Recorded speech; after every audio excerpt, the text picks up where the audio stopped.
Assalamualaikum warahmatullahi wabarakatuh. Baiklah, pada kesempatan kali ini saya akan membuat video tutorial tentang uji Fisher pada aplikasi SPSS. Langsung saja ya. Sebelum ke aplikasi SPSS, baiknya kita ulas kembali syarat uji Fisher dan cara interpretasi hasil analisisnya.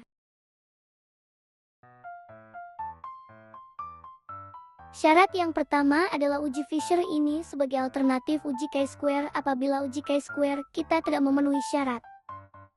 Syarat yang kedua, sampelnya relatif kecil, berbeda dengan chi-square yang sampelnya relatif besar. Kalau kita memiliki sampel yang besar, maka gunakanlah uji chi-square.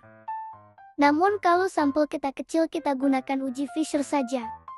Contohnya misal pada sampel yang kita gunakan itu sampel dalam wilayah desa atau masyarakat, sebaiknya menggunakan uji chi-square. Sedangkan jika sampel kita hanya lingkup kecil misal posyandu dan RT, sebaiknya kita menggunakan uji Fisher. Syarat yang ketiga adalah tabel kontingensi baris dikali kolom itu 2 kali 2. Nah, inilah syarat mutlak yang harus kita penuhi saat kita akan melakukan uji Fisher pada aplikasi SPSS. Kemudian setelah itu kita harus tahu juga interpretasi hasil analisis alfa 5%. Interpretasinya di sini pada contoh kasus nanti saya akan munculkan nilai expected count-nya agar kita tahu bahwa data yang diinput memang benar tidak memenuhi syarat untuk dilakukan uji chi-square. Yaitu kita akan melihat tabel dengan syarat baris kali kolom itu 2 kali 2, tidak boleh ada yang kurang dari 5. Jika tidak memenuhi syarat, maka sederhanakan tabel baris dikali kolom atau gunakan uji alternatifnya Fisher. Kemudian kita melihat nilai sig-nya. Yang pertama, jika sig kurang dari 0,05 maka artinya terdapat hubungan. Begitu juga sebaliknya, jika sig lebih dari 0,05 artinya tidak terdapat hubungan. Langsung saja saya sudah membuat contoh kasus, yaitu kita ingin melihat apakah ada pengaruh pemberian edukasi terhadap kepatuhan minum obat pada pasien hipertensi di Puskesmas Tanjung Enim. Di sini saya sudah menginput data 20 orang responden, di mana kita akan melihat bagaimana hubungan pemberian edukasi terhadap kepatuhan minum obat pasien hipertensi. Untuk cara input data kita klik di bagian variable view ya, seperti pada video ini. Kita tidak akan belajar cara input datanya karena kita akan fokus pada uji Fisher saja. Setelah seperti ini, kemudian kita kembali ke data view. Pada tampilan data view, kita bisa klik label sehingga data kita bisa berubah sesuai dengan label yang telah kita buat. Nah, langsung saja kita lakukan uji Fisher. Caranya klik Analyze.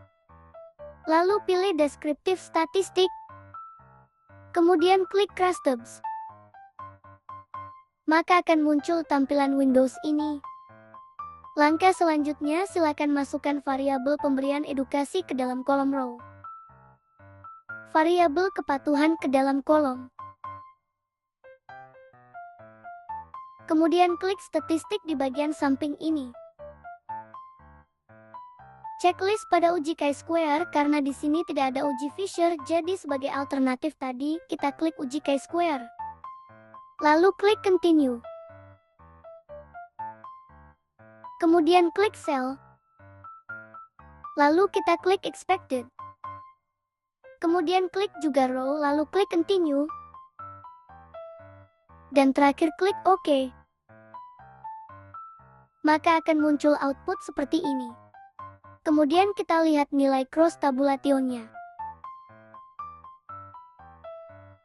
Kita lihat nilai expected count-nya. Di sini nilainya kurang dari 5, artinya sebaran data ini memang benar tidak memenuhi syarat uji chi-square. Selanjutnya kita ke tabel chi-square karena ini adalah alternatifnya Fisher. Jadi yang kita lihat adalah nilai pada Fisher's exact test. Terakhir baru kita lihat nilai uji Fisher-nya. Namun di sini tabelnya adalah tabel chi-square karena uji Fisher ini adalah alternatif dari uji chi-square seperti yang telah kita bahas di awal tadi. Maka yang kita lihat adalah nilai Fisher's exact test-nya saja. Di sini dapat kita lihat bahwa nilai Fisher's exact test lebih dari 0,05 di mana nilai ini menunjukkan tidak terdapat hubungan antara pemberian edukasi terhadap kepatuhan minum obat pada pasien hipertensi. Mungkin cukup untuk penjelasan video tutorial uji Fisher ini. Semoga dapat difahami ya teman-teman. Terima kasih. Wassalamualaikum warahmatullahi wabarakatuh.